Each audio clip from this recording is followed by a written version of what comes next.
Welcome back, ladies and gentlemen. This is Law 254, your favorite legal show that seeks to demystify the law, give you useful tips and guidance on how you can interact with the law on a day-to-day basis, basically putting the law in your hands. I'm Wakili Kitty. I'm an advocate of the High Court. Today, we want to talk about beneficial ownership. I'm sure by now you've heard or have seen circulars and ultimatums issued by government that by 30th of this month, that being January 2021, if you're an owner of a company or if you're a director stroke shareholder of a company and you have not declared the beneficial ownership structure of that company, then you will be amenable to a fine of up to 500,000 shillings. And that's quite an amount. That's why we decided to cover this topic to the masses. So if you own a company, then you might want to understand what beneficial ownership is. So in the company realm, there are two types of ownership. There's the legal ownership and there's the beneficial ownership. The legal ownership is the ownership that is actually what is the ownership that is captured in the register of companies. Imeandikwa, okay? And then the beneficial ownership is the ownership that actually controls. It's the actual ownership. It's the one that controls the decision. It's the one that benefits from all the transactions, okay? So Shaske is saying inasema vitu kwa grao ni different. This is exactly what we're talking about here.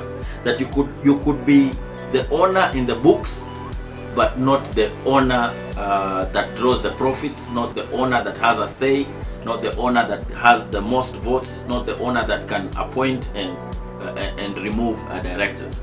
So what does it take for you to become a beneficial owner of a company?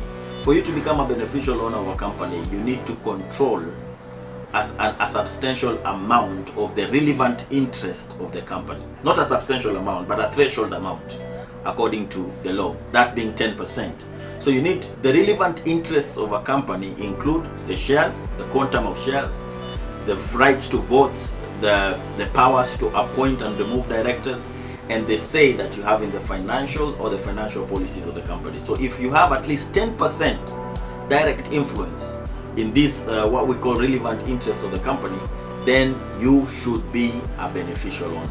So if you have a company, and this quite happens when you have a company and then someone that comes in and invests, and because he's invested a lot of money, tells you just incorporate the company, but he'll be the one pushing the finances of the company, he'll be the one drawing all the profits. If you're in such an arrangement with such a person, ensure that this person has been declared. So now, the Register of Companies appreciates that this will be a new start. So even if you are both the legal and the beneficial owner of your company, by this I mean if there is no any other beneficial owner of your company, you still ought to make that declaration before the 30th of this month. So you could be there wondering, how do I make this declaration? So all you need to do is compile the particulars of the directors of the company, or compile the particulars of the people who enjoy the benefits of ownership, or the people who have what we call effective control of the company. Get their ID numbers, get the influence in terms of the shares, get what influence they have in terms of votes, get what influence they have in terms of appointing and removing directors, get the quantum of influence in terms of the financials and the financial policies of the company. Once you have that information, and of course their passport size photos, their passport size photos, their physical addresses and their residential addresses. Once you have that information, you look for a good lawyer. He'll prepare the documentation for you. It involves some forms. You sign, he signs those forms, uploads those forms, and follows up with the process with the Register of Companies. So I hope I've been useful. If you're out there and wondering where to start, we'll be happy to have that conversation with you. We'll be happy to help. Thank you, and may God bless you. Cheers.